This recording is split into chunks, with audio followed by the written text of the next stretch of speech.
Okay, so let's continue with the previous class. So in the last class, in the last part, we saw about the creating and saving the file. Importing, exporting, inserting files is also important, but importing, inserting is not that much important at this level. So I'll just show you that what to do with the exporting things.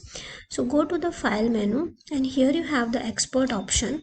Export means what? That in which type of file you want to export this Word document. So normally we go for the PDF or the XPS, and suppose you want to change the file name, you can go for the change file type. But normally we don't go for all these export things. If you want to convert your Word file into the PDF, simply you can go to the Save As menu, and in the Save As menu, see your file menu is there is a difference between save and save as. Okay, save is normally when you are saving your existing work or a modified work. Save as is normally when you want to save the same file with the other name or the other file type. So at that time we use the save as. So I want to keep the file name as it is, but I want this as a PDF. So click here, and here you have an option of the PDF. Click here and save. So this file is already there, that's why it is asking to replace, and I'm just clicking on the yes. But you can see that here your PDF file is ready. You can open it and see. So this is your Word PDF file, right? So you can convert your Word file into PDF. So I guess this is also done. Export is only important. Importing and inserting is not that much necessary at this level. Okay, now let's focus on this formatting paragraph and other things. So here I have one paragraph. And I want to do some formatting on that. So formatting means what? You can use this section as well as this section. So I'm just selecting the text. Okay, which type of formatting you can do? So indent and outdents means what? So see, here you have a ruler. Here you have a ruler. Suppose it is not visible in your Word, then go to the view and ruler option, just tick. If it is ticked, then you can see the ruler, right? Okay, so just select the text which you want to apply the formatting, and any of the options. So first we will see the indent. So see, here you have the indent, right? Okay, this is you are changing the indent. Also you have a margin here that you can change. Suppose I want this margin, so you can set the indent and outdent, and also you can set the margin based on the paper size, because if the paper size is small, then you need to make the change accordingly. And also here in the design view, design view or just wait a minute. In the layout menu, you will have the margin option that you can choose, like normal, narrow, moderate, wide. All these options you can select, right, based on the paper size. And here you have the paper size, like it's a A4, A3, letter, legal, which type of paper size it is, you can choose it. And orientation also you can select, whether you want a portrait or a landscape, right? So let's focus on the formatting. Select the text, and then you can change the indents. If you want to apply certain font style, right? Suppose I want this font style or this font style, you can choose. You can change the font size, you can change the font color as well, right? You can make it bold, italic, underline, right?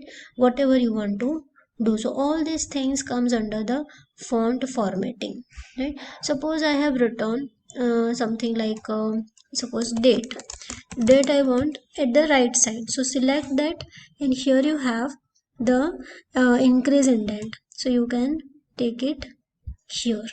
So here I can write the date, right? Whatever the date you want to write. So all these options you can try, you can use, and you can see that what happens. Also you can highlight the text. Just select that text, and here you have the highlight option. You can highlight the text. Also there are multiple color options. click there.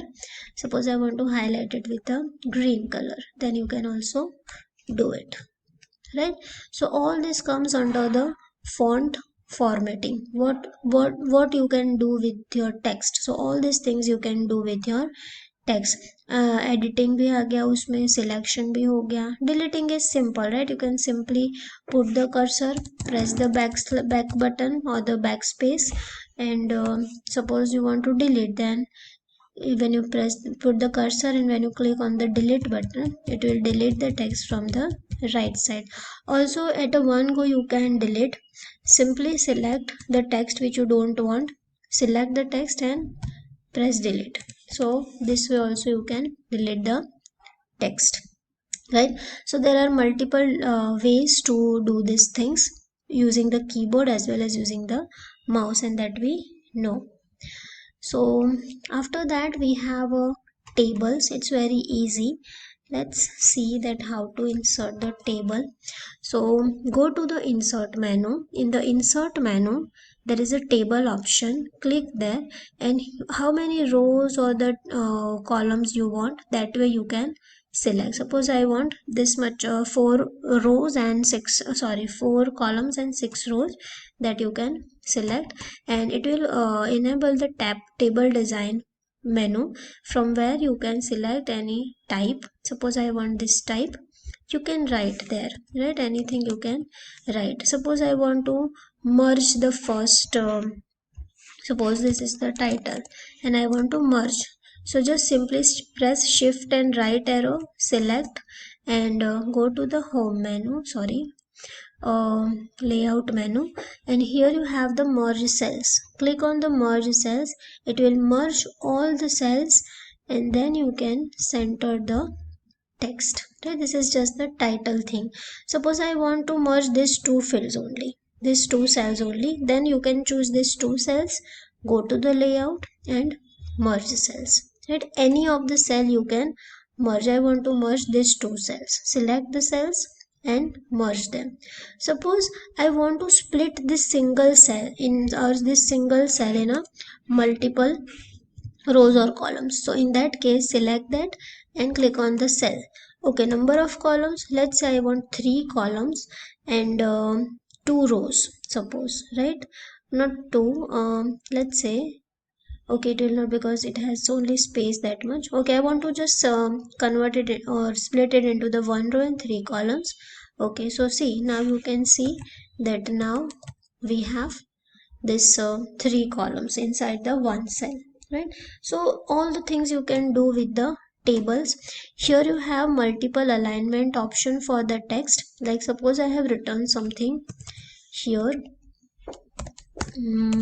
hello, suppose marks I have written like 89, where you want this text in this cell. So right now it is the left top, right? Suppose you want here, then you can simply select it. Okay, right? Okay, it is not happening because